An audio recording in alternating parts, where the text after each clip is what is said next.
읽겠습니다. 예수를 시인하지 아니한 영마다 하나님께 속한 것이 아니니 이것이 곧 적그리스도의 영이니라. 오리라 한 말을 너희가 들었거니와 지금 벌써 세상에 있느니라. 완료형이에요. 세상에 존재하고 있다는 겁니다. 보편적으로 적그리스도의 영을 받은 사람은 예수님이 육체로 오셨다라고 하는 사실을 믿으면 구원을 받는다 그래요. 그 예수님은 어떤 예수님입니까? 2000년 전에 오신, 그 육체로 오신 그 예수님을 믿으면 구원을 받고 이제는 성화를 해야 된다라고 주장을 합니다. 그러나 무엇이라고 말을 하고 있습니까? 다시 한번 우리 목사님께서 요한에서 1장 7절 킹 제임스 흠정역으로 한번 더 읽어주시기 바랍니다. 속이는 자들이 세상에 많이 들어왔는데 그들은 예수 그리스도께서 육체 안에 오신 것을 시인하지 아니하느니라. 이런 자가 속이는 자요 적 그리스도니라. 육체 안으로 오신 예수님은 누구냐면 부활하신 예수님이에요. 그 부활하신 예수님 어떤 분입니까? 생명을 주시는 그리스도의 영이라는 겁니다. 생명을 주시는 그리스도의 영이 우리 안으로 들어오는데 우리 안으로 들어오는 것을 시인하지 아니한 사람마다 적 그리스도의 영을 받은 사람이다. 이렇게 말씀을 하고 있습니다. 이 사람들의 특징은 무엇이냐면 사람의 인격을 변화를 시키려고 해요. 사람의 외형을 변화를 시키려고 합니다. 그래서 이 사람들은 정말로 사람들이 보기에는 훌륭해 보입니다. 아름다워 보여요. 언변도 뛰어나서 사람들을 울리기도 하고 웃기기도 해요. 그리고 질병을 막 치유하고 귀신을 쫓아내는 그런 능력도 가지고 있습니다. 그런데 이 사람들은 무엇이라고 이야기하느냐 하면 구원받는 것이 너무너무 쉽다는 겁니다. 예수 믿으면 구원을 받는다는 겁니다. 그러나 이 말은 맞는 말입니다. 그런데 어떤 예수를 믿어야 되는가를 가르치지 않아요. 어떤 예수를 믿어야 되는 겁니까? 내 안에 왕으로 계신 그리스도를 믿어야 되는데 그걸 가르치지 아니하고 즉 내 안에 오신 생명을 주시는 그리스도의 영을 가르치지 아니하고 2000년 전에 육체로 오신 예수님을 가르친단 말이에요. 그 예수를 믿고 우리는 구원을 받았으니까 이제 성화를 해야 된다는 겁니다. 그래서 자기가 노력을 하고 자기 의를 통하여서 열심을 내면 속 사람도 변화가 되고 인격도 변화가 되고 습관도 변화가 된다. 이렇게 주장을 하는 겁니다. 그런데 여기에서 우리가 잊지 말아야 할 것이 있습니다. 육체로 오신 예수님, 즉 이성으로 예수를 믿어버리면 절대로 거듭날 수가 없어요. 반드시 하나님께서 정해놓은 룰이 있습니다. 그 룰대로 예수를 믿어야만이 우리가 거듭날 수가 있어요. 요한복음 3장 3절 보겠습니다. 요한복음 3장 3절과 요한복음 3장 5절을 보시겠습니다. 예수께서 대답하여 이르시되 진실로 진실로 내게 이르노니 사람이 거듭나지 아니하면 하나님의 나라를 볼 수 없느니라. 5절 보겠습니다. 5절 우리 같이 하겠습니다. 예수께서 시작. 예수께서 대답하시되 진실로 진실로 내게 이르노니 사람이 물과 성령으로 나지 아니하면 하나님의 나라에 들어갈 수 없느니라. 아멘. 물과 성령으로 거듭나지 않으면 절대로 하나님의 나라에 들어갈 수가 없어요. 그런데 전제 조건이 이것임에도 불구하고 이 적그리스도의 영을 받은 사람들, 이 적그리스도의 영을 받은 사람을 또 다른 말로 하면 종교인이라 그래요. 또 다른 말로 하면 율법의 행위자라고도 합니다. 이 사람들은 철저하게 도덕적 기준에서 구원을 판단하는 겁니다. 그러나 물과 성령으로 거듭나는 사람은 기준이 무엇입니까? 생명이에요. 내가 하나님의 생명으로 나왔구나, 내가 교회로 태어났구나 하는 것을 인정을 한단 말이에요. 이 사람들은 그게 아니고 도덕적 기준으로 말미암아 이제 예배당에 나왔으니까 술도 이제 끊어야 되겠죠. 예배당에 나왔으니까 이게 도박도 하지 말아야 되겠죠. 예배당에 나왔으니까 예쁜 말 써야 되겠죠. 욕하면 되겠습니까? 그 구원의 기준이에요. 그러니까 도덕적으로 깨끗하고 도덕적으로 무엇인가 흠이 없으면 구원받았다. 또 세례를 받았기 때문에 이제 세례를 받았으니까 당신은 구원받은 사람이다. 직분을 받았어요. 이제 집사가 됐으니까 구원받은 사람이다. 아니면 심지어 어저께까지 말해서도 세상에서 이렇게 살다가 갑자기 교회 왔어요. 와가지고 이제 오늘 교회 처음 나오신 분 일어나시기 바랍니다. 나를 따라 하시기 바랍니다. 나는 죄인이었습니다. 그리고 또 죄인이었습니다 하고 따라하고 이제 영적 기도를 하겠습니다. 우리 하나님께서 이 사람을 긍휼히 여겨서 하나님의 자녀가 되었습니다 라고 영적 기도를 해주세요. 그 영적 기도와 동시에 구원을 받아버렸어요. 구원이 되는 겁니까? 구원이 되지 아니했음에도 불구하고 구원이 됐다라고 얘기를 하고 이제 성화를 하라는 겁니다. 구원이 되지 아니한 사람, 즉 거듭나지 아니한 사람을 성화를 통해서 계속해서 깨끗하게 살아라, 거룩하게 살아라 이렇게 주장을 하는 겁니다. 거기에서 교육을 받고 거기에서 신앙생활하는 사람들은 철저하게 30년, 40년, 50년을 살았다고 할지라도 거듭나지 아니하고 도리어 모세의 자리에 딱 앉아버려요. 마태복음 23장 2절입니다. 우리 장 목사님께서 크게 한번 읽어주시기 바랍니다. 서기관들과 바리새인들이 모세의 자리에 앉았으니.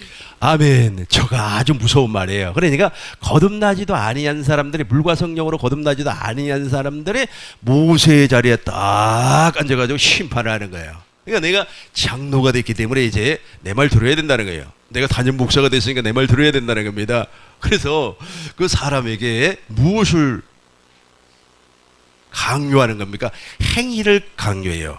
이제 주님께서 나를 위해서 십자가에서 피 흘려 주셨지 않습니까? 2000년 전에 예수님께서 그렇게 희생을 했으니까 그 희생에 대한 대가를 치러야 되는데 그것이 바로 충성이라는 거예요. 충성을 하세요. 이게 바로 성화라는 뜻입니다. 이렇게 성화를 통하여서 하나님 나라에서 상급을 받고 또 하나님 나라에서 좋은 자리를 차지하고 이 땅에서는 비록 내가 가난하게 월세방을 산다고 할지라도 천국에서는 빌딩과 같은 집에서 살 줄로 믿습니다. 할렐루야. 이런 메시지 많이 들어보셨죠? 이게 바로 적그리스도의 영을 받은 사람들이 말하는 행위입니다. 거듭나지도 아니한 사람에게 그래요. 거듭나야만이 이제부터 성화가 이루어지든지 하나님의 생명이 그리스도의 장성한 분량까지 자라나야 되는데 거듭나지도 아니한 사람에게 막 이런 소리를 막 해버리는 겁니다. 그러니까 철저하게 이런 사람들은 어떻게 돼버리는 겁니까? 모세의 제자, 즉 율법의 행위자, 그리고 지옥 자식을 만들어버리는 거예요. 지옥 자식을 만들어버려요. 하나님 나라에 들어가야 할 사람들을 철저하게 지옥 자식을 만들어버리는 겁니다. 그리고 중고등학교 학생들에게 스마트폰을 계속해서 보고 있으면 스마트폰 보지 마세요. 거기에 무슨 뭐가 있습니까? 스마트폰 금식하세요. 인터넷 금식하세요. 막 이런단 말이에요. 이게 아니고, 이게 우선순위가 되는 것이 아니고 복음을 중고해서 그 아이가 물과 성령으로 거듭나게 해야 되는 거예요. 근데 복음을 몰라버리기 때문에 예수님이 나를 위해서 피 흘려 죽으셨고 그것을 믿으라는 거예요. 그러니까 예수님이 나의 구속자요, 구원자라고 하는 사실을 믿으라는 겁니다. 이렇게 되는 겁니다. 우리가 사도신경 하지 않습니까? 한번 처음부터서 약간만 해보시기 바랍니다. 시작. 전능하사 천지를 만드신 하나님 아버지를 내가 믿사오며 그 외아들 우리 주 예수 그리스도를 믿사오며. 여기까지 맞아요. 이렇게 사도신경을 보면 하나님과 성자와 성령 하나님이 쭉 나오지 않습니까? 그런데 이런 식으로 신앙 고백을 하면 구원을 받았다라고 얘기를 하는 거예요. 그리고 이렇게 신앙 고백을 못한다고 할지라도 어느 정도 경륜이 쌓였습니다. 마치 그 직장이고 연차가 쌓인 것처럼 10년, 20년 예배당에 다녔고 50년 예배당에 다녔으니까 당신은 당연히 구원을 받았다. 이렇게 존재 조건을 깔아버리고 나서 이제 계속해서 성화를 강조를 하는 겁니다. 아주 말이야 집사가 된 사람이 그렇게 해서는 되겠어? 집사가 말이야 술이나 먹고 다니면 되겠어? 라고 하면서 외형적인 것을 계속해서 변화를 시키려고 해요. 또 심지어는 기복주의적인 사상에 빠져가지고 하나님 앞에 헌금을 해야지 하나님께서 복 주는 거 아닙니까? 여러분 지금도 11조 떼어먹으면 안 됩니다. 11조 떼어먹으면 도둑놈이에요. 뭐 이런 식으로 해가지고 계속해서 외형적인 것을 변화, 이걸 성화라고 하는 거야. 이 성화라고 하는 말을 또 다른 말로 하면 거룩한 변화라는 뜻입니다. 아니 그렇게 해서 변화가 되는 겁니까? 중이 있지 않습니까? 아무리 목탁을 두들고 참선을 해도 변화가 되질 아니에요. 성철 스님이 산은 산이요 물은 물이다. 그렇게 고행을 하고 노력을 하고 참선을 해도 결국에는 변화가 되지 않더라는 겁니다. 마지막 돌아가시기 직전에 그렇게 고백을 했어요. 그러면서 내가 많은 사람들을 지옥으로 이끌 수밖에 없었던 사람이구나 라고 하는 한탄의 고백입니다. 그게. 그런데 아니 사람을 구원을 시켜줘야 되는데 구원을 받았다고 전제를 해버리고 나서 아주 그냥 중생을 체험을 했으니까 이거 중생을 체험한 사람은 그렇게 많지 않습니다. 중생이라고 하는 것은 거듭남이라고 그래요. 이 거듭남을 체험한 사람은 그렇게 많지는 않아요. 저도 신앙생활을 대단히 오래 했습니다만은 이 거듭남에 대해서 최군에서 정리가 되었어요. 그런데 이제 계속해서 이제 사람들을 막 성화를 해야 된다, 변화를 받아야 된다. 그러니까 그 사람들 이제 나는 구원받았기 때문에 이제 나 변화의 삶을 살아야 돼라고 하다 보니까 자기도 모르는 사이에 모세의 자리에 딱 앉아버리는 겁니다. 우리 23장 2절 다시 한번 큰 목소리로 읽겠습니다. 서기관들과 바리새인들이 모세의 자리에 앉았으니 요한복음 9장 28절도 한번 읽어보겠습니다. 요한복음 9장 28절도 동일하게 한번 읽어보겠습니다. 시작. 그들이 욕하여 이르되 너는 그의 제자이나 우리는 모세의 제자라. 모세의 제자라는 거예요. 자기가 모세의 제자. 지금도 저 그리스도의 영을 받은 사람들은 구원은 쉽고 성화는 어렵다라고 주장을 하면서 사람들을 모세의 제자를 만들어가고 있어요. 우리는 그리스도의 제자가 되는 겁니다. 우리가 예수님의 제자가 되지 아니하면 절대로 물과 성령으로 거듭나지를 아니에요. 그래서 예수님께서 먼저 요한을 통해서 물 세례를 받습니다. 우리의 모든 죄가 예수님에게로 넘어가 버렸어요. 보라 세상 죄를 지고 가는 하나님의 어린 양이로다. 이 사실을 믿는 사람이 예수님의 제자가 될 수가 있습니다. 이렇게 제자를 삼는 세례를 통하여서 예수님이 무엇 때문에 왜 오셨는가를 알게 된 거예요. 이렇게 알게 되고 깨달아지는 순간에 하나님을 사랑하게 되고 마음을 다하고 뜻을 다하고 성품을 다해서 하나님을 사랑해요. 그 하나님을 사랑하는 순간에 십자가에 달신 주님이 보여요. 그 주님의 마음이 내 마음에 부어지니까 하나님의 생명으로 거듭나는 겁니다. 이걸 무엇이라고 하냐면 구원이라고 한단 말이에요. 이거는 제가 후반부에서 구체적으로 설명을 하도록 하겠습니다. 근데 이걸 다 빼버리고 뺀다기보다도 몰라요, 이 사실을. 왜냐하면 천국은 비밀로 감추어져 있기 때문에 그래요. 비밀이라고 하는 것은 알면 쉬운데 모르면 절대로 모르는 거예요. 그죠? 우리 교회 들어오려면은 비밀번호 이렇게 눌러야만이 들어오는데 그 비밀번호를 모르고 막 이건 누르고 저건 누르면 오류만 나타나지 열리지가 아니하는 겁니다. 그래서 구원이라고 하는 것은 어려운 것이 아니에요. 쉬운 겁니다. 단지 무엇을 모른다는 겁니까? 비밀을 모른다는 거예요. 천국의 비밀을 몰라버리기 때문에 마가복음 4장 12절을 보니까 천국의 비밀을 모르면 죄사함이 없다 그랬습니다. 누가복음 8장 12절을 보니까 천국의 비밀을 모르면 구원이 없다 그랬어요. 그러니까 이렇게 천국의 비밀을 몰라버리기 때문에 이제 우리가 구원받았으니까 이제 성화를 이루어야 된다라고 하면서 그 사람을 무슨 자식으로 만들어 버린다고요? 마귀의 자식으로 만들어 버린다는 겁니다. 누가 마태복음 23장 13절부터 보겠습니다. 마태복음 23장 13절 화 있을진저 우리 같이 하겠습니다. 시작. 화 있을진저 외식하는 서기관들과 바리새인들이여 너희는 천국 문을 사람들 앞에서 닫고 너희도 들어가지 않고 들어가려 하는 자도 들어가지 못하게 하는도다. 아멘. 바로 저 그리스도의 영을 받은 사람들이요. 이 사람들은 사람들에게 인기가 있습니다. 말을 아주 잘합니다. 말도 잘하고 웃기기도 하고 말이야. 그러나 1시간 동안 2시간 동안 메시지를 준 거였음에도 불구하고 그 안에 복음이 없어요. 복음이 하나도 존재하지 않습니다.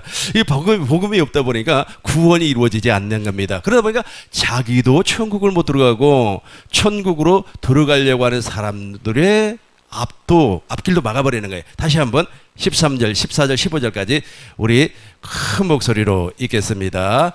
화 있을진저 외식하는 서기관들과 바리새인들이여 너희는 천국 문을 사람들 앞에서 닫고 너희도 들어가지 않고 들어가려 하는 자도 들어가지 못하게 하는도다.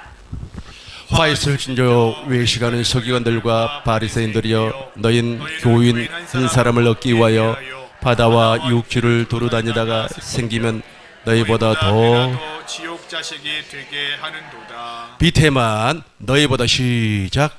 너희보다 배나 더 지옥 자식이 그렇죠. 되게 하는도다. 이렇게 주 그리스도의 영을 받은 사람들 밑에서 교육을 받은 사람은요, 이제 자기도 지도자가 되거나 아니면 가르치는 사람이 된단 말이에요. 그러면 더 철저하게 교인 하나를 얻어가지고 지옥 자식을 만들어놔 버려요. 무서운 거 아니겠습니까? 무엇 때문에 그래요? 천국의 비밀을 모르기 때문에. 천국의 비밀의 핵심이 예수의 이름입니다. 천국의 비밀의 핵심이 복음이에요. 이 복음을 몰라버리기 때문에 그래요. 단순히 복음이라고 하니까 예수님 믿고 구원받고 천국 가서 떵떵거리고 사는 거, 이게 복음으로 생각을 하는데 절대 그렇지 아니합니다. 목사님 쭉 내려와서 22절부터 읽겠습니다. 25절부터 보겠어요. 목사님께서 25, 26절 목사님이 한번 읽어주세요. 화 있을진저 외식하는 서기관들과 바리새인들이여 잔과 대접의 겉은 깨끗이 하되 그 안에는 탐욕과 방탕으로 가득하게 하는도다. 눈먼 바리새인이여 너희는 먼저 안을 깨끗이 하라. 그리하면 겉도 깨끗하리라. 그렇죠. 그러니까 안이, 그러니까 속 사람이 이제 변화가 안 됐다는 거예요. 물과 성령으로 거듭났다고 하는 것은 우리 영혼의 구원을 받았다는 뜻인데, 이 속 사람에 하나님의 생명이 존재하지 아니하고 겉만 그렇게 깨끗하려고, 겉만 깨끗하게 하려고 막 노력을 한단 말이에요. 저 바리새인들이 바로 그런 일을 했어요. 바리새파라고 하는 것은 분리됐다는 뜻이에요. 나는 너희들과 다르다는 뜻입니다. 나는 너희들보다 깨끗하다라는 의미를 가지고 있어요. 그러다 보니까 이 사람들은 속사람, 즉 구원의 본질에는 관심이 없어요. 지금부터 내가 기도를 해서 변화가 돼야 돼. 인격이 변화가 돼야 돼. 말이 변화가 돼야 돼. 습관이 변화가 돼야 돼. 라고 하면서 모든 것을 외형적인 모습에다가 초점을 맞춰버리는 겁니다. 속 사람이 변화가 돼야 되는데 이게 우선인데도 불구하고, 그러니까 무슨 말을 해버린다고요? 구원은 쉽고 성화는 어렵다는 거예요. 근데 성화는 실제로 어렵지 않습니다. 아주 쉬워요. 오히려 있지 않습니까? 구원을 받기 위하여서 천국의 비밀을 누구를 통하여서 가르침을 받아야 되는 겁니까? 진리의 성령으로 말미암아 가르침을 받아야 되는데, 진리의 성령 자체를 몰라버리기 때문에 복음이 깨달아지지 아니하는 겁니다. 33절 보겠습니다. 예수님은 이런 사람을 무엇이라고 했는가? 같이 합니다. 뱀들아, 독사의 새끼들아, 너희가 어떻게 지옥의 판결을 피하겠느냐? 우리 큰 목소리로 한 번 더. 뱀들아, 독사의 새끼들아, 너희가 어떻게 지옥의 판결을 피하겠느냐? 그렇죠. 뱀들아, 독사의 새끼들아, 너희가 어떻게 지옥의 판결, 그러니까 지옥의 판결을 이미 받아버렸다는 게 구원받지 못했다는 뜻입니다. 그럼에도 불구하고 자기는 지금 구원을 받았다고 그러면서, 어떤 사람이 돌아가셨는데 그 돌아가신 분이 말이야 천국에서 예수님과 더불어서 막 춤을 춘다고. 자기 생각이에요. 자기 생각. 그 자기 생각을 가지고 마치 천국은 말이야 매일같이 먹고 마시고 놀면서 춤추는 곳인 줄 알고 있단 말이에요. 그렇지 아니에요. 천국은 일하는 것입니다. 저와 여러분들도 지금 누구의 일을 하고 있습니까? 하나님의 일을 하고 있지 않습니까? 천국도 동일하게 일하는 것이에요. 그래서 바울이 무엇이라고 했습니까? 일하기 싫거든.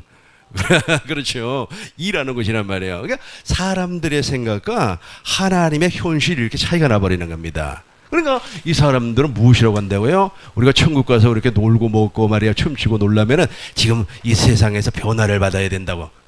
아니 구원도 이루어지지 않는 사람이 어떻게 변화가 되냐고요? 안 된다니까. 변화가 되지 아니에요. 그러니까 반드시 먼저 영혼이 구원을 받아야 된다는 겁니다. 목사님 37절 봐요.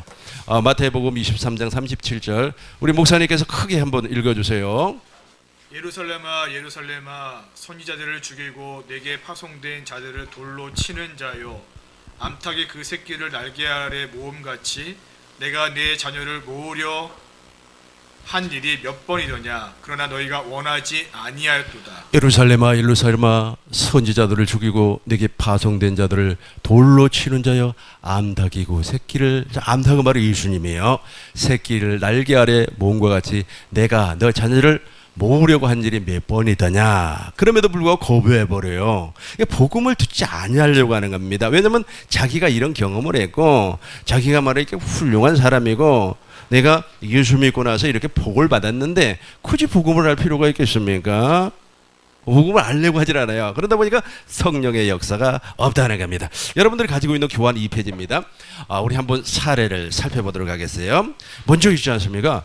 방언을 받으면 막 구원받았다고 그래버려요. 그러니까 고린도 교회 성도들은 막 방언이 막 터져 나왔습니다. 막 방언이 터져 나왔어요. 고린도전서 보겠습니다. 고린도전서 14장 4절 보겠습니다. 14장 4절 보겠어요.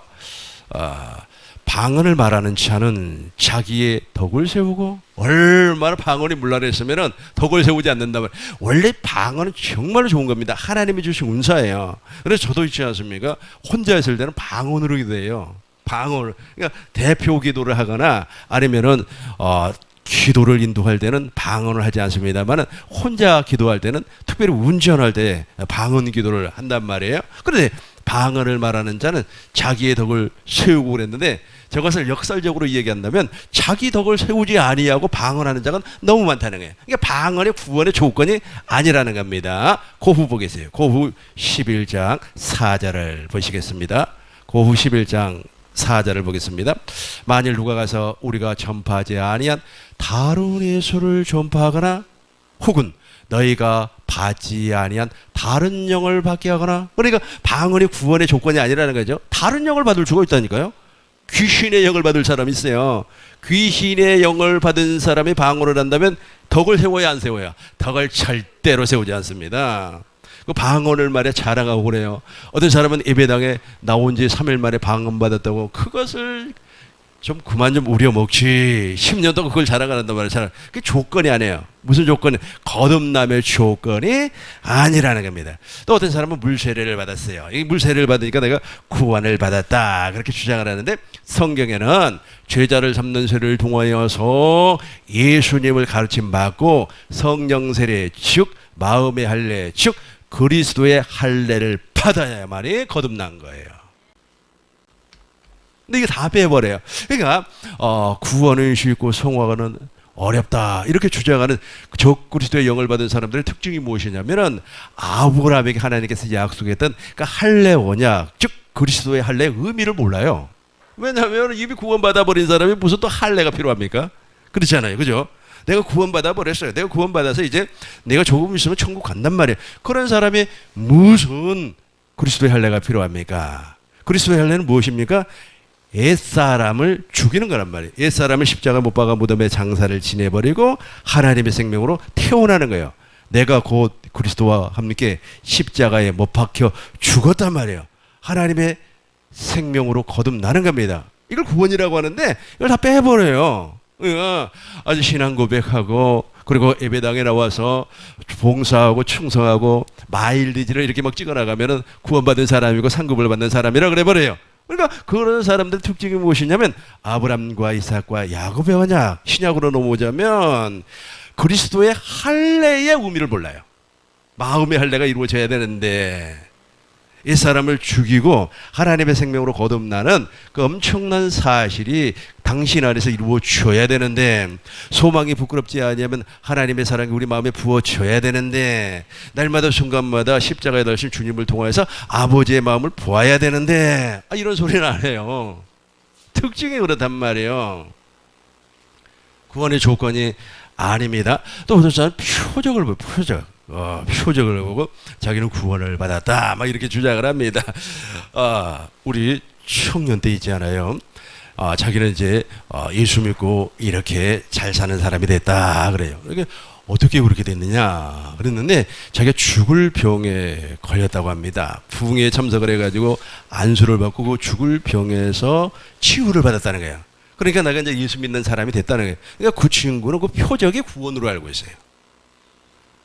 그런데 예수님을 따라다녔던 그 수많은 사람들, 오병이어의 기적을 통하여서 많은 사람들이 예수님의 표적을 보았지 않습니까?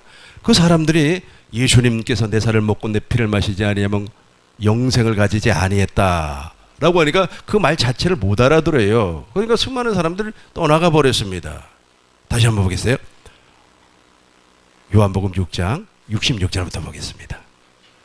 구원의 조건이 아님에도 불구하고 그때로부터 그의 제자 중에서 많은 사람이 떠나가고 다시 그와 함께 다니지 아니하더라. 67절 예수께서 12 제자에게 이르시되 너희도 가려느냐. 68절 같이 하겠습니다. 시몬 베드로가 대답하여 주여 영생의 말씀이 그렇죠. 그러니까 표적을 구한 사람은 떡을 구했던 사람이고 베드로와 요한과 같이 예수님의 제자는 무엇을? 영생을 구했다는 거예요. 영생을 구하니까 우리 하나님께서 그 친구들을 거듭나게 주었다는 겁니다. 근데 표적이 구원의 조건이 아닌 겁니다. 이제부터 너무너무 중요한 것을 여러분들에게 말씀하도록 하겠습니다. 이거 외에는 구원을 받을 길이 없어요. 뭐 그 사람이 말이야 나이가 많다, 내가 어느 대학교를 나왔다, 교수다, 학자다, 유명한 목사다, 그러니까 아무런 소용이 없어요. 아무런 소용이 없습니다. 인간 보기에는 이력이죠. 아주 훌륭해 보여요. 아주 말해 어떤 사람은 말이야 전 세계를 호령하는 목사다, 전 세계를 호령하는 신학자다, 사람들에게 존경을 받는 사람이다, 광화문에서 수많은 사람들을 모아놓고 집회하는 사람이다. 그 구원의 조건 아니에요.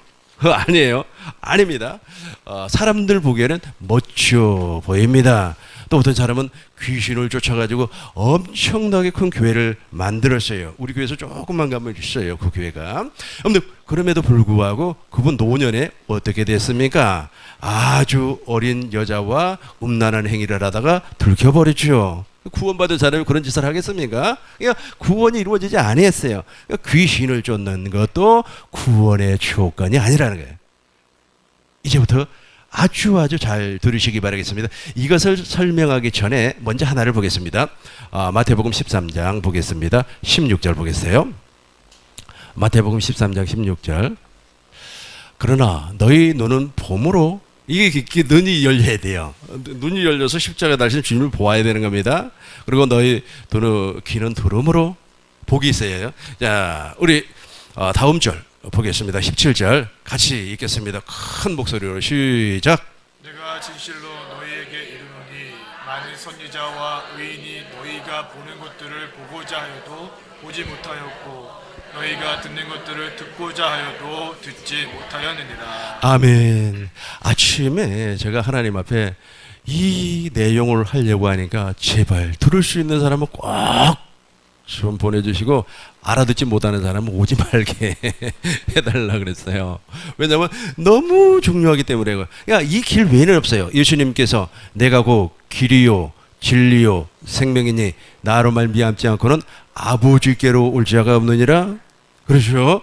마태복음 7장에서는 또 무엇이라고 했어요? 7장 13절에서는 좁은 문으로 들어가기를 힘쓰라 그랬단 말이에요. 하나밖에 없어요. 그리고 요한복음 10장 7절에서는 예수님께서 나는 양의 문이라고 그랬단 말이에요. 여기 와서 이 문으로만 들어가야만 구원해요. 그러니까 이 문으로 들어가기 위해서 이제 우리 하나님께서 역사를 해주는 겁니다. 이제 3페이지를 봐요. 3페이지. 아주 중요한 내용을 이제 지금부터 다루려고 합니다. 지금까지 이야기했던 것은 이것을 다루기 위한 과정에 불과해요. 그런데 이것을 몰라버리기 때문에 무엇이라고 하는 겁니까? 지도자들이 구원은 쉽고 성화는 어렵다, 그런 말을 하는 겁니다. 그러면서 성화를 통하여서 자기를 변화를 시키라는 겁니다. 자기가 예를 들어서 변화가 됐다고 가정을 해봐요. 술 먹었던 사람이 술을 끊었어. 그러면 무엇이 나타납니까? 반드시 자기의 의가 나타나요. 내가 이렇게 했다고. 여자들을 이야기했습니다. 화려하게 옷 입기를 좋아하는 사람이 내가 이제 변화가 되어서 내가 열심히 막 변화를 했어요. 맞아, 사치하면 안 되지, 하나님께서 사치하는 것을 싫어할 거야 라고 하면서 수수한 옷을 입고 자기가 좀 이렇게 생각의 변화, 그렇게 행동의 변화가 왔어요. 그러면 자기 의가 바로 나타납니다. 집사님, 내가 하나님의 은혜로 말미암아 이렇게 됐다고. 내가 주인이에요. 그런데 물과 성령으로 거듭나면 내가가 아니에요. 내가 주인이 아니고 내 안에 생명을 주시는 그리스도의 영, 즉 왕으로 계신 주님이, 부활하신 주님이 주인이에요. 그래서 이제 그것을 우리가 인지하고 교환 3페이지를 봐주시기 바라겠습니다. 먼저 이 순서대로 이루어져요. 구원은 이 순서대로 구원을 설명하지 아니하면 절대로 구원이 성립되질 않습니다. 제가 오늘 아주 조근조근 여러분들에게 설명을 하는 겁니다. 뭐 뻐쩍뻐쩍 하는 것을 봤네, 하늘에서 굼가루가 떨어졌네, 죽은 자가 살아났네, 귀신을 쫓았네, 뭐 청소를 했더니 말이야 5만 원을 주셨네. 또 개척교회 목사님들은 말이야 얼마나 또 안타깝습니까? 새벽에 막 간절히 기도를 하고 눈을 떠서 말이야 교회 문을 열어보니까 교회 앞에 말이야 돈다발이 있었다고. 돈다발을 세워보니까 말이에요 5천만 원이었다고. 그래가지고 내가 개척교회를 이렇게 성공을 시켰다고. 그 구원의 조건이 아니에요. 사람들이 막 거기에 막 효록이 되기 시작을 하는 겁니다. 어느 목사님 무엇이라고 얘기를 하냐면 아주 그냥 2억 5천짜리 교회를 계약을 하려고 하는데 자기가 돈이 없다는 거예요. 다 하나님 앞에 기도해가지고 깎고 해서 5천에 계약을 했다고. 할렐루야. 이게 이렇게 미혹을 해버리니까 이 복음이 안 보이는 거예요. 거기 막 좋아가지고 막 박수치면서 할렐루야 해버리니까 진짜 복음이 안 보여요. 이게 계속해서 안개가 끼어가지고 안 보인단 말이에요. 새벽에 운전하고 가면 그 안개 심을 때 아무것도 안 보이잖아요. 꼭 그런 상황입니다. 꼭 그런 상황이에요. 또 어떤 분은 무엇이라고 하자면 지금은 그런 것들이 우리에게 많이 와 닿지를 않는 것 같은데 제가 80년대 중반에 전도사가 됐단 말이에요. 그때까지만 해서도 뭐 이런 간증들이 많이 있었습니다. 아주 그냥 신학교를 나와가지고 이제 교회를 개척하기를 원하는데 이 교회 개척할 돈이 없어요. 그랬더니 그냥 주야장창 기도만 했다는 거예요. 주야장창 기도를 했어요. 그렇게 기도를 하니까 자기 집 앞에 어떤 할머니가 쓰러져 있더라는 겁니다. 그래서 그 할머니를 업어다가 병원에서 치료하고 간호를 했더니 세상에 그 할머니가 큰 건물의 주인이었다는 거예요. 그래가지고 그 건물 가운데 하나를 개척교회로 허락해 주었다. 막 이렇게 간증을 해요. 그러니까 사람들이 막 흥분해가지고 박수치고 할렐루야 아멘. 이러니까 복음이 안 보인다고요. 지금도 내가 복음을 보이게끔 여러분들에게 또박또박 설명을 할 테니까 이런 것들을 버리고 그러니까 이것도 버리고 보아주시기 바랍니다. 우리 하나님께서는 첫 번째 우리를 복음으로 불러주십니다. 고린도전서 1장 21절 목사님 거기 나와 있는 그 박스에 나와 있는 거 그대로 이렇게 찾아주시기 바라겠습니다. 21절 보시겠어요? 공동번역으로 보겠습니다.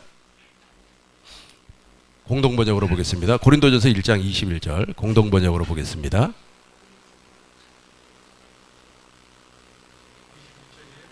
네. 프린터가 잘못됐죠. 21절이에요. 우리 다 알고 있는 내용이죠. 이제 보세요. 이거 외에는 하나님께서 허락하지 않으세요. 이 길밖에 없습니다. 세상이 자기 지혜로는 잘 봐요. 자기 지혜로는 하나님 자기 지혜로는 구원의 길이 안 보인다니까요. 자기 지혜로 자기 지식으로는 구원의 길이 보이지 아니합니다. 목사님 크게 한번 읽어주세요. 세상이 자기 지혜로는 하나님을 알 수 없습니다. 이것이 하나님의 지혜로운 경륜입니다. 그래서 하나님께서는 우리가 전하는 소위 어리석다는 복음을 통해서 믿는 사람들을 구원하시기로 작정하셨습니다. 아주 중요한 말이에요. 복음을 통해서 믿는 사람들을 구원하시기로 작정을 했어요. 그러니까 할머니 이렇게 치료해가지고 건물 하나 이렇게 얻는 걸로 우리를 구원해 주는 것이 아니고 그렇게 기도를 했더니 말이야 교회 앞에다가 말이야 아주 쌀보따리를 놓았다 아니면은 돈다발을 놓고 갔다 그것이 우리를 구원시켜 주는 것이 아니고 오직 복음을 통해서만 우리를 구원해 주시기로 작정을 했다는 거예요. 그럼 복음이 무엇인가? 복음은 예수님 자신을 복음이라고 합니다. 마가복음 1장 1절을 보면은 예수님의 복음의 시작이라 그렇게 말씀을 하십니다. 누가복음 보겠습니다. 누가복음 1장부터 보겠어요. 누가복음 5장 1절부터 보시면 누가복음 5장 1절부터 보시면은 게네사라 호수가에 누가 계시냐 하면 복음이신 예수님이 계세요. 목사님 글자를 조금 좀 키워 주시기 바랍니다. 예수님께서 게네사렛 호수가에서 말씀을 하셨습니다. 복음이 말씀을 했단 말이에요. 그런데 이 게네사렛 호수가에서 베드로와 요한이 고기를 잡으려고 했어요. 밤새도록 그물질을 했음에도 불구하고 고기를 한 마리도 잡지를 못했습니다. 이제 고기 잡는 것은 그만두고 집에 가자라고 하면서 이제 배를 무트로 끌고 와서 그물을 싣고 파장하려고 하고 있어요. 그러니까 예수님께서 그 배 위에 올라서 무엇인가를 가르쳤습니다. 그건 무엇입니까? 진리를 가르쳤다는 거예요. 예수님이 누구이고 왜 오셨고 무엇 때문에 오셨는가를 제자들에게 가르쳤어요. 그리고 나서 깊은 데로 가서 그물을 내려라 라고 말씀을 했어요. 그러니까 베드로와 요한이 이제 깊은 데에 가서 그물을 내리니까 엄청나게 많은 고기를 잡았어요. 마치 그물이 찢어질 것과 같이 엄청나게 많이 잡았다는 겁니다. 6절부터 이제 읽어 나가도록 하겠습니다. 목사님 읽어주세요. 그렇게 하니 고기를 잡은 것이 심이 많아 그물이 찢어지는지라. 이에 다른 배에 있는 동무들에게 손짓하여 와서 도와달라 하니 그들이 와서 두 배의 채움에 잠기게 되었더라. 시몬 베드로가 이를 보고 예수의 무릎 아래에 엎드려 이르되 주여 나를 떠나소서 나는 죄인이로소이다 하니 이는 자기 및 자기와 함께 있는 모든 사람이 고기 잡힌 것으로 말미암아 놀라고 세베대의 아들로서 시몬의 동업자인 야고보와 요한도 놀랐습니다. 예수께서 시몬에게 이르시되 무서워하지 말라. 이후로는 내가 사람을 취하리라 하시니. 여기까지만 보겠습니다. 다시 10절 보겠습니다. 이제 후로는 내가 사람을 취하리라. 복음으로 이제 부름을 받았다는 거예요. 이렇게 복음으로 부름을 받는 순간 하나님의 생명이 우리 안에 뿌려지는 거예요. 즉 심겨지는 거예요. 심겨져서 음이 나야 돼요. 음이 터서 이렇게 이제 그 생명이 발화를 해야 되는 장면이 바로 이 장면이에요. 그러니까 복음 외에는 절대로 하나님의 씨앗이 우리 속에 심겨질 수가 없어요. 이 하나님의 씨앗이 무엇입니까? 마태복음 13장 38절을 보니까 천국의 아들들이라고 그랬단 말이에요. 천국이 우리 안에 심어지기 위하여서는 반드시 복음을 들어야 돼요. 아까 제가 사례를 많이 들었습니다. 어떤 사람이 말에 기도하는데 옆에 돈보따리를 놓고 갔다. 할렐루야, 얼마나 은혜스럽습니까? 들으면은 기가 막히죠. 그런데 그 모든 것이 육신의 정욕과 안목의 정욕과 이생의 자랑을 자극시키는 말입니다. 나도 말이야 저렇게 돈보따리 한번 안아봐야 되는데 그런단 말이에요. 또 어떤 전도사는 말이야 아주 마음에 든 남자가 있길래 그 남자를 위하여서 막 100일 작정 기도를 했더니 하나님께서 결혼을 시켜 주셨다고. 이거 복음 아니에요. 그러니까 그런 것들을 통하여서 사람들이 막 현혹이 돼버려요. 그러니까 현혹이 되니까 구원은 쉽고 성화는 어렵다 이런 말이 나와버리는 겁니다. 그렇게 해서 철저하게 무슨 자식을 만들어버려요? 지옥 자식을 만들어버리는 겁니다. 근데 거기에서 교육받은 사람은 자기도 천국을 가지 못하고 천국을 가려고 하는 사람을 배나 더 지옥 자식을 만들어, 자기보다도 더 악한 지옥 자식을 만들어버린다는 겁니다. 이게 문제라는 거예요. 이렇게 불렀어요. 이렇게 반드시 복음으로 우리를 불러주는 겁니다. 이렇게 부름받지 아니하면 거듭남은 그 사람에게는 영원히 관계가 없는 사람이에요. 이렇게 해서 하나님의 생명의 씨앗이 뿌려주는 겁니다. 그리고 두 번째는 제자를 삼는 겁니다. 그러니까 예수님께서 무엇이라고 그랬어요? 시몬 베드로에게 11절 보겠습니다. 목사님 봐봐요. 아까 우리 11절 봐요. 사람을 낚는 어부가 된다고 그랬죠. 사람을 낚는, 이게 바로 제자를 삼는 세례예요. 10절부터 보겠습니다. 10절부터 보시겠어요?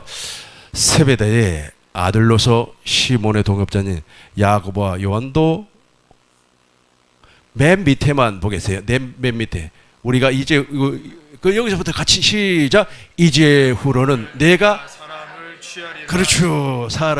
이게 바로 제자를 삼는 세례입니다.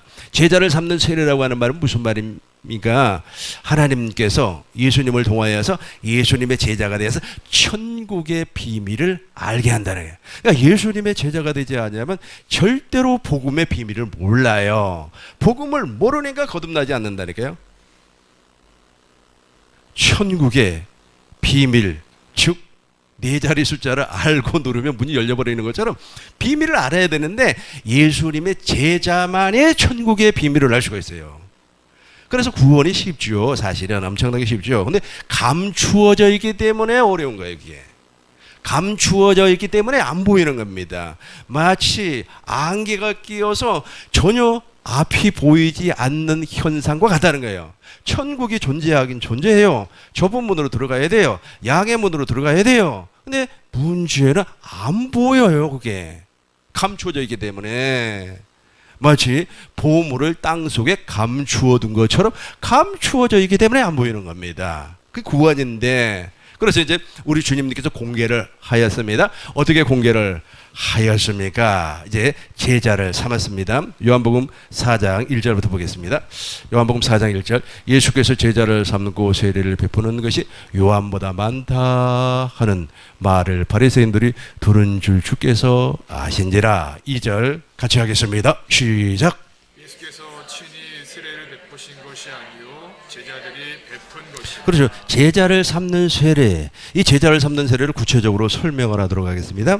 예수님이 11 제자를 선택을 했습니다. 가룟 유다를 선택했다는 말은 없어요. 아마 가룟 유다는 자기가 예수님을 따라왔지 않나 하는 생각이 들어요.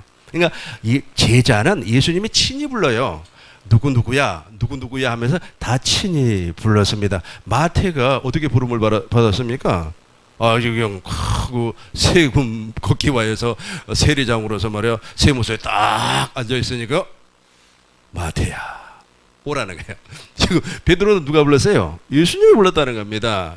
이제 너를 통하여서 사람을 취하리라. 사람을 낚는 어부가 되리라. 이렇게 제자가 되었어요. 제자가 되면 예수님께서 제일 먼저 하는 일이 무엇이냐 하면 천국의 비밀을 가르쳐줘요. 그 천국의 비밀이 바로 마태복음 13장에 나와 있는 7가지 비유입니다. 씨 뿌리는 비유, 겨자씨 비유, 노룩 비유, 진주 보화 비유, 그물 비유, 이런 비유를 통하여서 천국을 알게 돼요. 이걸 천국 복음이라고 하는 겁니다.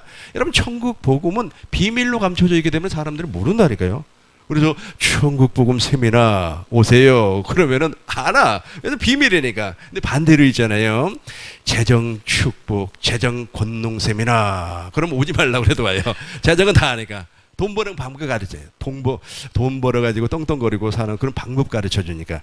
예를 들어서 우리 교회에서 펀드에 대해서 세미나한다. 그러면은 막 동서남북에서 몰려가고 아마 저 교회 이사 가야 될 겁니다. 그러니까 아니까 와요. 그런데 천국의 비밀은 감춰져 있기 때문에 몰라요. 그러니까 오라고 그래도 사람들이 거부해버리는 겁니다. 혼인잔치 비유 보면 알잖아요. 살찐 짐승을 잡고 다 갖추었으니 혼인잔치에 오소서 초청을 하니까 어떤 사람은 나 소 샀어요. 소. 어떤 사람은 나 밭에 일하러 가야 됩니다. 아니요, 나는 사업하러 갑니다. 나는 장사를 하러 갑니다. 다 가버렸잖아요. 그러니까 이제 내 거리에 나가서 선한 자, 악한 자, 장애인 할 것 없이 다 데리고 오니까 혼인잔치에 사람이 꽉 찼어요. 그러니까 주인이가 보니까 예복을 입지 아니한 사람이 있었단 말이에요. 그 예복을 입지 아니한 사람이 바로 거듭나지 아니한 사람이에요. 그러니까 친구여 어찌하여 예복을 입지 아니하고 여기에 왔느냐 하니까 유구무원 말을 못하는 겁니다. 왜냐하면 예복은 누가 입혀주는 겁니까? 그렇죠. 하나님의 은혜로 입는 거예요. 즉 예수님의 제자만이 예복을 입는 겁니다. 예수님의 제자가 되지 아니하면 절대로 거듭날 수가 없어요. 그래서 두 번째 관문이 예수님의 제자라니까요. 예수님께서 마태복음 28장 19절로 20절에서 무엇이라고 그랬습니까? 너희는 가서 온 족속을 내 제자, 예수님의 제자로 삼아 아버지와 아들과 성령의 이름으로 세례를 베풀고. 20절은 여러분들이 합니다. 여러분들이 20절 합니다. 시작. 내가 너에게 분부한 모든 것을 가르쳐 지키게 하라. 볼지어다 내가 세상 끝날까지 너희와 항상 함께 있으리라 하시니라. 아멘. 여기까지는 이제 사람의 역할입니다. 그죠? 우리가 예수님의 제자가 되면 제자들, 즉 저와 같은 사람을 통하여서 천국의 비밀을 가르침 받아요. 이 천국의 비밀에 대해서 또 구체적으로 다음 주에 또 설명을 해 나가도록 하겠습니다. 이렇게 천국의 비밀을 가르침 받으니까 이제 속에서 난리가 나버리는 거예요. 이제 처음에는 머리가 좋아. 와, 세상에 이성적으로 있잖아. 이성적으로. 와, 천국의 비밀이 세상에 내가 지금까지 들어보지도 못했던 사실을 내가 여기 와서 들었네 하면서 막 이성이 좋아요. 이성이. 그런데 이제 세 번째로는 이제 무엇이 좋아하냐면 속에서 난리가 나버려요. 어디에서 난리가 난다고요? 영혼이 난리가 나버려요. 영혼이 어떻게 난리가 나는가? 골로새서 1장 5절부터 6절을 보겠습니다. 너희를 위하여 하늘에 쌓아둔 소망으로 말미암아 곧 너희가 전에 복음의 진리의 말씀을 들은 것이라. 지금은 사람에게 들어가지고 천국의 비밀을 사람에게 들었는데 이제부터는 안에서 성령이 깨닫게 한다는 거예요. 성령이 뭐 깨닫게 한다는 거예요. 다시 한번 5절 6절 우리 목사님과 더불어서 여러분들이 크게 읽어주시기 바랍니다. 너희를 위하여 하늘에 쌓아둔 소망으로 말미암음이니 곧 너희가 전에 복음 진리의 말씀을 들은 것이라. 이 복음이 이미 너희에게 이르매 너희가 듣고 참으로 하나님의 은혜를 깨닫는 날부터 너희 중에서와 같이 또한 온 천하에서도 열매를 맺어 자라는도다. 하나님의 은혜를 깨닫는 날부터. 그러니까 이 성령으로 깨달아지는 거예요. 처음에는 사람에게 들었는데 그 이성이 막 좋아요. 이성이 좋아요. 그런데 어느 한 순간에 진리의 성령이 내 안에서 난리가 나버리는 거예요. 막 깨달아지는 거예요. 하나님의 은혜가 깨달아져요. 이게 바로 생명의 자라남이에요. 이렇게 막 세상에 하나님 이렇게 연결이 되고 하나님께서 이렇게 아브라함과 이삭과 야곱의 언약을 이루기 위해서 예수님이 오셨구나 하는 것이 막 속에서부터 막 깨달아지기 시작을 하는 거예요. 이 영혼이 이제 구원받으려고 이제 무엇이 자라나는 거예요? 생명. 처음에는 음이 텄다니까요. 음이 텄어요. 여러분 콩나물 키워봤습니까? 제가 시골에서 살 때는 우리 어머니가 콩나물을 키우는데요. 콩이 있잖아요. 콩을 이렇게 시루에다가 놓고 물만 주면 있죠. 처음에 음이 탁 터요. 조금 있으니까 이렇게 자라나요. 그래. 자라나요. 쑥쑥쑥쑥. 그 물만 먹고 자라나더라고요. 중요한 것은 그 싹이 나야 돼요. 음이 터야 된다니까. 그 음이 터야 되는데 그 음이 무엇이라고요? 복음이라니까. 그 복음. 그러니까 천국 복음이 그 안에 뿌려져야 되는데 그 복음이 뿌려지지 아니하면 아무런 소용이 없어요. 뭐 깔깔거리고 웃고 말이야 깡충깡충 뛰면서 말이야 하늘에서 불이 떨어졌습니다. 블라블라블라 막 이렇게 된다고 하지 거듭나지지가 않아요. 속이 거듭나야만이. 여러분 속이 거듭나버리면 성화는 아주 쉬워요. 이게 반대가 되는 거죠. 구원은 우리가 믿음으로 구원을 받는 건데 이게 감춰져 있기 때문에 천국의 비밀을 알면은 구원은 금방 이루어져 버려요. 근데 이 성화도 동일하게 이제 거듭난 영혼이기 때문에 성화는 내가 하는 것이 아니에요. 그런데 적그리스도의 영을 받은 사람들은 무엇이라고 얘기하냐면 구원은 쉽다는 거예요. 우리 그 예배당에 나왔으니까 다 구원받는 거 아니야? 지금부터 성화를 하라는 거예요. 그래서 자기가 자기를 변화시키라는 겁니다. 욕쟁이는 욕하지 말고 그리고 수다쟁이는 수다 떨지 말고 그리고 말에 사치 부리던 사람은 지금부터 사치 부리지 말고 술 먹는 사람은 술 끊고 뭐 많이 들어봤잖아요. 아니 신앙생활하면서 이런 소리 안 들어봤어요? 엄청나게 들어봤을 겁니다. 근데 그게 바로 구원의 조건이고 성화의 조건이 돼버리네. 근데 성화는 엄청나게 쉽습니다. 그건 맨 마지막에서 설명하도록 하겠습니다. 이렇게 해서 이제 깨달아져요. 깨달아지고 또 깨달아지고 깨달아진과 또 깨달아지고 깨달아진과 동시에 이제 하나님의 사랑이 임하는 겁니다. 박수 보세요. 여러분 가지고 있는 교황 박수를 보세요. 진리의 사랑을 받아요. 이제 제자들을 설명을 하겠어요. 특별히 베드로를 설명을 하겠습니다. 여러분 진리의 사랑을 받지 않으면 하나님의 생명으로 거듭날 수가 없어요. 베드로가 예수님을 쭉 따라다니면서 천국의 비밀도 깨우침을 받았어요. 가이사라 빌립보 지방에서 주는 그리스도요 살아계신 하나님의 아들입니다. 신앙 고백도 했습니다. 그럼에도 불구하고 예수님께서 이제 겟세마네 동산에서 기도할 때 아주 그냥 쿨쿨 자버렸어요. 예수님을 위해서 죽기까지 충성을 하겠다고 말로는 그렇게 해놓고 실상은 예수님과 더불어서 기도도 하지 못하고 더욱더 부끄러운 일은 예수님께서 이제 대제사장에게 잡혀갔을 때 그 대제사장 뜰에서 이렇게 불을 쬐었단 말이에요. 하도 추우니까. 그러니까 그 집에 그 계집종이 이 사람도 말이야 예수님의 제자라고 막 얘기를 해요. 그러니까 나 예수님의 제자 아니야. 아니야. 너가 지금 갈릴리 사투리를 쓰고 있지 않냐? 너 예수님의 제자 맞아. 그러니까 예수님을 3번씩이나 부인해 버렸어요. 엄청난 일 아닙니까? 그렇게 3년 동안 제자 삼는 세례를 통하여서 깨우침을 받았음에도 불구하고, 그런데 이제 예수님이 부활하셨어요. 여기가 아주 중요한 포인트예요. 포인트입니다. 제가 오늘 아침에 어떻게 기도했다고요? 이걸 알아들을 수 있는 사람만 오늘 하나님 보내달라고 그랬어요. 못 알아듣는 사람 오지 말라고 그랬어요. 그래서 아주 정신 바짝 차리셔야 됩니다. 이것만 깨달아지면 거듭나 버려요.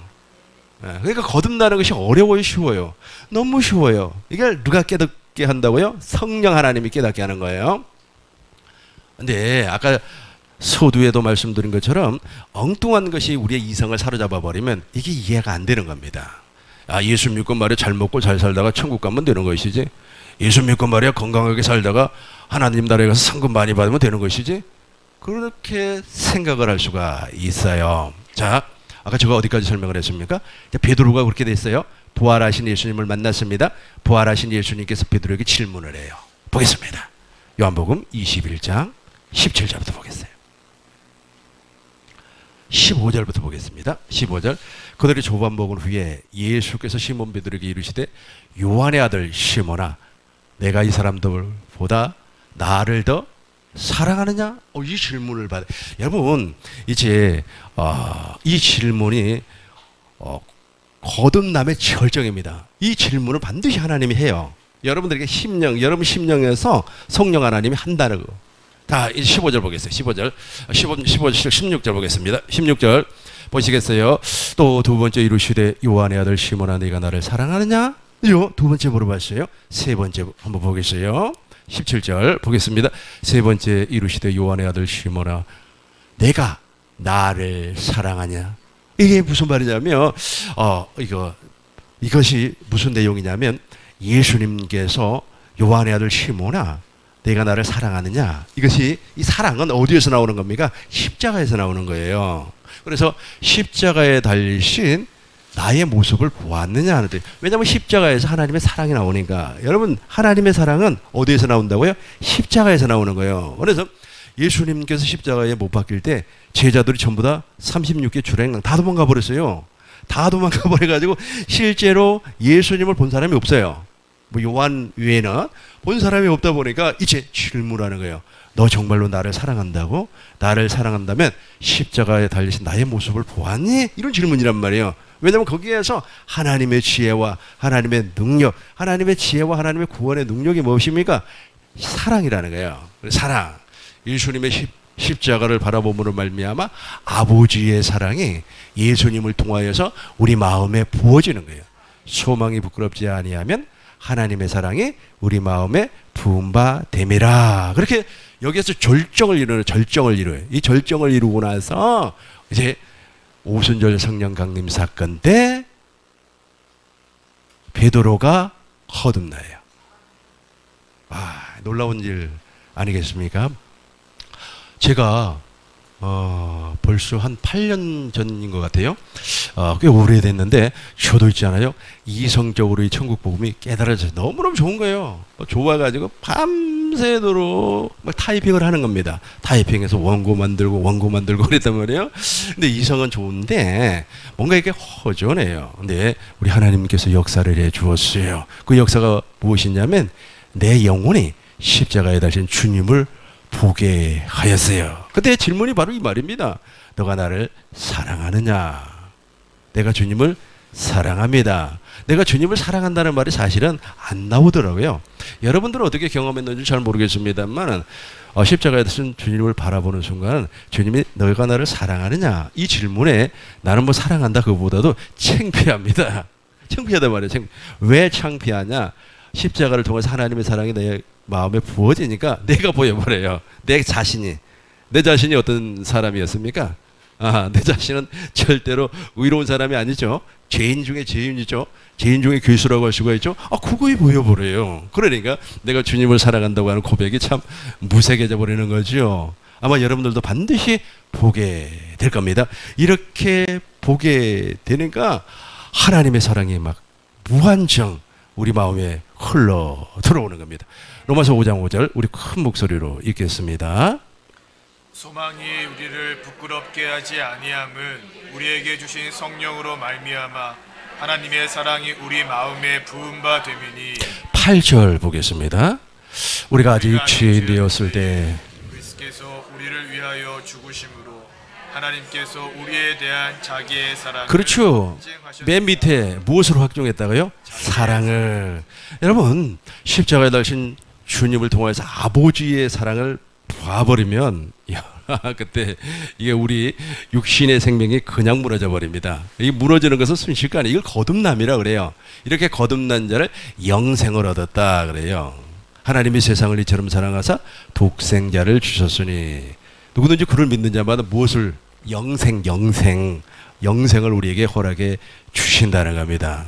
근데 십자가에 달신 주님을 보니까 여러분 지금 교회 안에 걸려있는 나무 십자가가 십자가가 아니에요. 물론 그것도 십자가는 십자가입니다만은 근데 십자가의 본질이 무엇입니까? 십자가의 본질은 하나님의 지혜, 구원의 능력, 아가페라는 거예요. 거기에서 하나님의 사랑이 나온다니까. 동력이에요. 동력, 힘. 십자가가 거기에서 사랑이 막 흘러나오니까 그 사랑이 나의 마음에 부어지더라는 거예요. 에베소서 3장 15절 보겠어요. 에베소서 3장 15절 15절부터 보겠습니다. 15절 이름을 주신 아버지 앞에 무릎 꿇고 비노니 16절 보겠어요. 그의 영광의 풍성함을 따라 그의 성령으로 말미암아 여기서부터 봐봐요. 이제 내가 아까 제가 십자가에 달신 주님을 보니까 내가 무릎을 꿇려고 꿇는 게 아니라 내가 너무 추한 사람이니까 창피하잖아요. 여러분 자신을 알면요 어디 가서 자랑 못합니다. 내가 말이야 어느 대학교 나와가지고 말이야 이렇게 훌륭한 사람이야. 내가 전라도에 가서 병자에게 안수를 했더니 그 병자가 벌떡벌떡 일어나 버렸어. 내가 경상도에 가서 말이야 전론바위 그거 말이야 그 목발을 집어던지고 기도를 했더니 그 친구가 벌떡벌떡 뛰어다녀서 이런 자랑이 나와요. 이런 사람은 거듭나지 아니한 사람이에요. 왜냐하면 십자가를 보질 않았다니까. 예수님께서 시몬 베드로에게 무엇이라고 했습니까? 내가 나를 사랑하네? 너 나 사랑해? 너 사랑한다면 반드시 십자가에 달린 주님을 보게 돼 있다는 거예요. 너 지금 보았니? 나를 보았어? 보았어? 저 보았습니다. 이제 우리가 이제 이거 보는 거예요. 그의 영광의 풍성함을 따라 그의 무엇으로 말미암아? 성령으로 말미암아 너희 속 사람을 능력으로 강력. 속 사람이 이제 거듭나는 거예요. 속에 처음에 복음의 씨앗이 떨어져 가지고 이제 자라났는데 베드로가 3년이 지나고 나니까 이제 그것이 이제 열매로 나오는 거예요. 형상으로 나오는 거예요. 17절 보겠습니다. 믿음으로 같이 합니다. 17, 18, 19 같이 하겠습니다. 시작. 믿음으로 말미암아 그리스도께서 너희 마음에 계시게 하시었고 너희가 사랑 가운데서 뿌리가 박히고 터가 굳어져서 능히 모든 성도와 함께 지식에 넘치는 그리스도의 사랑을 알고 그 너비와 길이와 높이와 깊이가 어떠함을 깨달아 하나님의 모든 충만하신 것으로 너희에게 충만하게 하시기를. 아멘. 지식을 초월해버린 하나님의 사랑이에요. 그러니까 인간의 지식으로는 도무지 알 수 없는 하나님의 사랑이 우리 마음에 부어져 버린다니까요. 이거 부어지는 순간 있잖아요. 다 박살납니다. 교만 그거 다 깨져버려요. 돈 좀 있다고? 아이고 내가 좀 안다고? 주님한테 배설물이 돼버리는 거예요. 아무런 소용이 없어지게 되는 겁니다.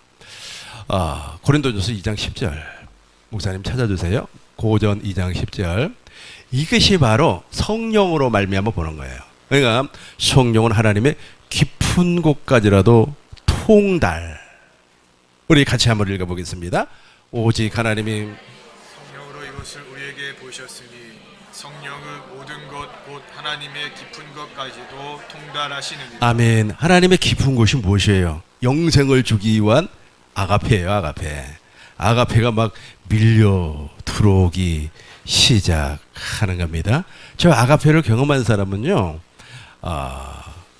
아가페를 공유해요. 나누어 주는 겁니다. 공급하는 삶을 살게 되는 겁니다. 이렇게 해야 되는 사람은 이제 그리스도의 형상으로 태어났다 그래요. 이제 순서적으로 한번 찾아봅시다. 갈라디아서 4장 19절부터 목사님 거기 교환에 나온 순서대로 한번 찾아주세요. 나의 자녀들아 너희 속에 그리스도의 형상, 그리스도의 형상으로 태어난 거야. 그래서 이걸 거듭남이라고 그래요. 아니 이런 것은 가르치지 아니하고 아주 말이야 하나님께서 말이야 부르도자로 산을 밀어가지고 여기에다가 예배당을 짓게 해주었다고. 그 예배당 없다고 해서 예배당 없어도 구원 받아요. 뭘로 말미암아? 복음으로 말미암아 구원을 받는 겁니다. 야고보서 1장 18절 큰 목소리로 읽겠습니다. 그가 그 피조물 중에 우리로 한 첫 열매가 되게 하시려고 자기의 뜻을 따라 진리의 말씀으로 우리를 낳으시니라. 그렇죠. 먼저 진리의 사랑을 받게 한다고 그랬죠. 진리의 사랑을 받게 해서 진리의 말씀으로 우리를 낳아버려요. 23절부터 보겠습니다. 23절부터 내려와서 1장 23절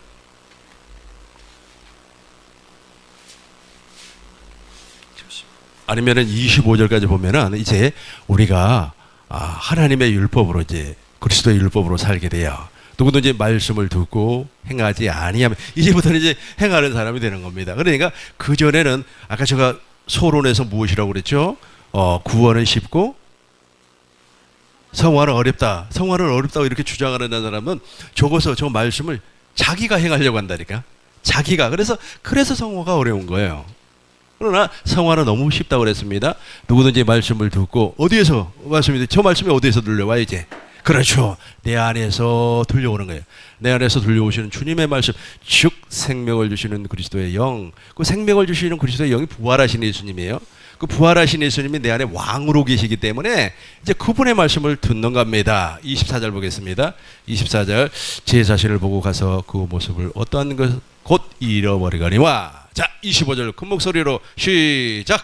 자유롭게 하는 온전한 율법을 들여다보고 있는 자는 듣고 잊어버리는 자가 아니요 실천하는 자니 이 사람은 그 행하는 일에 복을 그렇죠. 여러분들은 아주 그냥 필연적으로 복을 받고 살 수밖에 없는 사람이에요.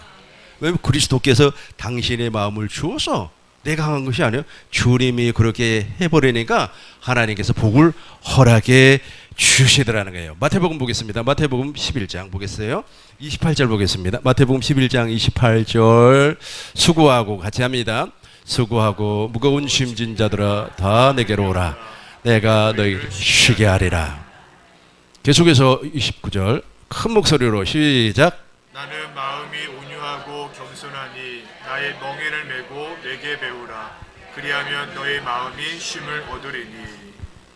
아멘. 내게 배우라. 너무 쉽단 말이에요. 근데 아까 제가 말씀드린 것처럼 아주 천국의 비밀을 모르기 때문에 성화가 어렵다는 거예요. 성화가 어렵지 않습니다. 이제 하나님의 생명으로 태어났어요. 이걸 간단히 정리를 하고 이제 마무리를 하도록 하겠습니다. 우리가 있지 않습니까? 물과 성령으로 거듭나기 위해서는 다른 게 섞여 들어오면 안 돼요. 오직 순수한 복음이에요. 그 복음만이 우리를 구원시켜 주시는 겁니다. 우리는 알고 있어요. 예수님께서 아브라함과 이삭과 야곱의 언약을 이루어주기 위해서 새 언약의 중보자로서 내 안에 와 계신다고 하는 사실 알고 있단 말이에요. 그렇죠? 그걸 이제 믿는단 말이에요. 그걸 믿으면 성령 하나님께서 이제 우리 안에서 일을 해주셔요. 깨닫게 한단 말이에요. 천국 복음이 깨닫게 되고 천국의 비밀이 이해가 되고 천국의 비밀이 내 안에서 자라나기를 시작을 하는 겁니다. 그러고 나서 그리스도의 형상으로 그리스도의 형상으로 태어나기 일보 직전에 최고의 절정이 뭐냐면 네가 나를 사랑하느냐예요. 반드시 물어봅니다. 반드시 물어봐요. 너 날 사랑하니? 그때이지 않습니까? 주님 사랑합니다. 안 돼요 그게. 왜냐하면 너무 창피하기 때문에. 왜 하나님께서 예수님이 베드로에게 세 번 질문을 했죠. 네가 나를 사랑하느냐? 예, 주님 사랑하는 주님이 아시지 않습니까? 그 마지막 세 번째 질문이 뭐였습니까? 다 한다는 거야. 너무 부끄러운 거예요 자기가. 베드로가 너무 부끄러운 거예요. 그래, 딱 그래요. 척하고 그랬다니까. 십자가에 다신 주님을 보니까 아주 저 음성, 즉 너가 나를 사랑하느냐 그 말에 사랑합니다 좀 할렐루야 이게 아니라니까요. 창피해가지고 쥐구멍이라도 있으면 들어가서 숨고 시계 지구멍에 들어가서 숨고 싶더라니까요. 그런 현상이 이제 벌어지면서 이제 거듭나는 거예요. 이렇게 거듭나 버리면 이제 이 사람은 절대로 지옥 가지 않습니다. 그리고 이제 그 소위 말해서 성화는 너무너무 쉬워요. 왜냐하면 이제부터는 성화라는 표현보다도 하나님의 생명이 자라나는 겁니다.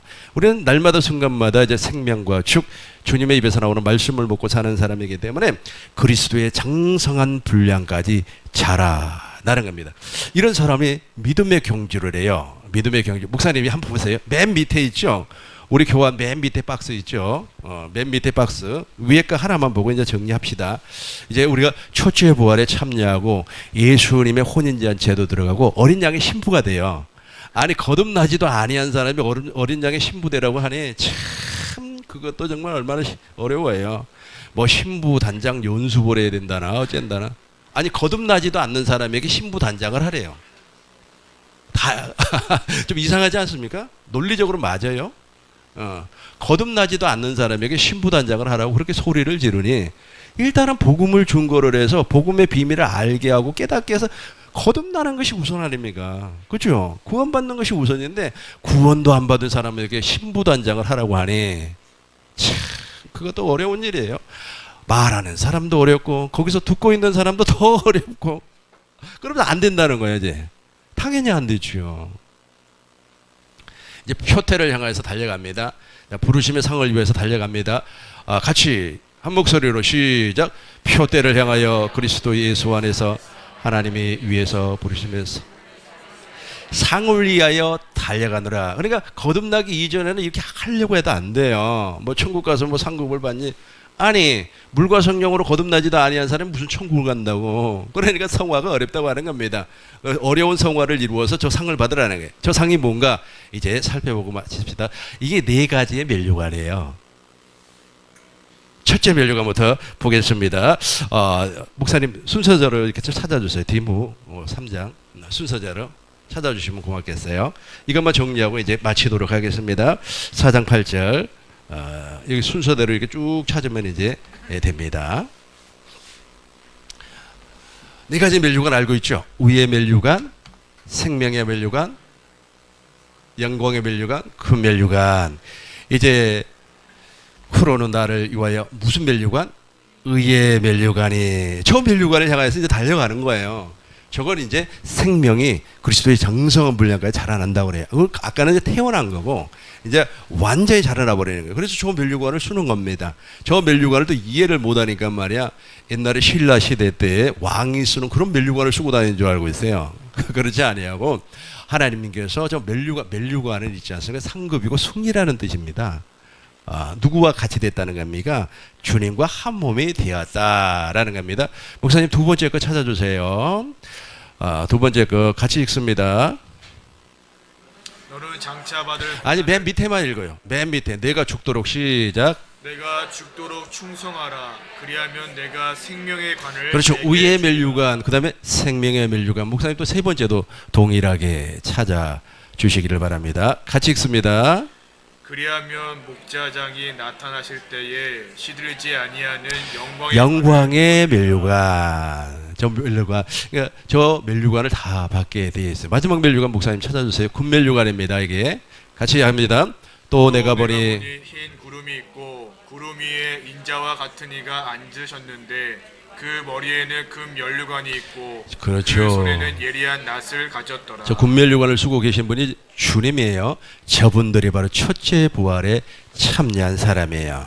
저분들이 첫째 부활에 참여해서 그리스도와 더불어서 1000년 동안 왕노릇하는 사람입니다. 목사님, 그 박스 맨 밑에 이처럼 그 크게 한번 읽어주시고 정리합시다. 이처럼 거듭난 사람의 모습은 생명을 주시는 그리스도의 영으로 말미암아 하늘에 속한 형상을 입게 됩니다. 아멘. 바로 위에 여기까지 두 번째 박스 있죠. 구원에 이르는 과정. 여기까지가 하나님의 생명으로 태어나는 과정입니다. 이 과정은 성경의 비밀로 감추어져 있기 때문에 율법의 행위자들과 종교인들은 도무지 알 수가 없습니다. 그래서 예수 믿으면 구원을 쉽게 받고 성화는 어렵다고 주장합니다. 그리스도의 형상으로 태어나지도 아니했는데 성화, 즉 거룩한 변화의 삶을 살라고 강요합니다. 거듭나지도 않은 사람에게 변화되라고 주장하니 얼마나 신앙생활이 피곤하겠습니까? 그렇죠. 얼마나 피곤하겠습니까? 그러나 저와 여러분들은 지금 행복한 신앙생활을 하고 있지요. 여기까지 이해가 됐습니까? 또 다음 주에 계속해서 또 진행하도록 하겠습니다. 우리 다 같이 하나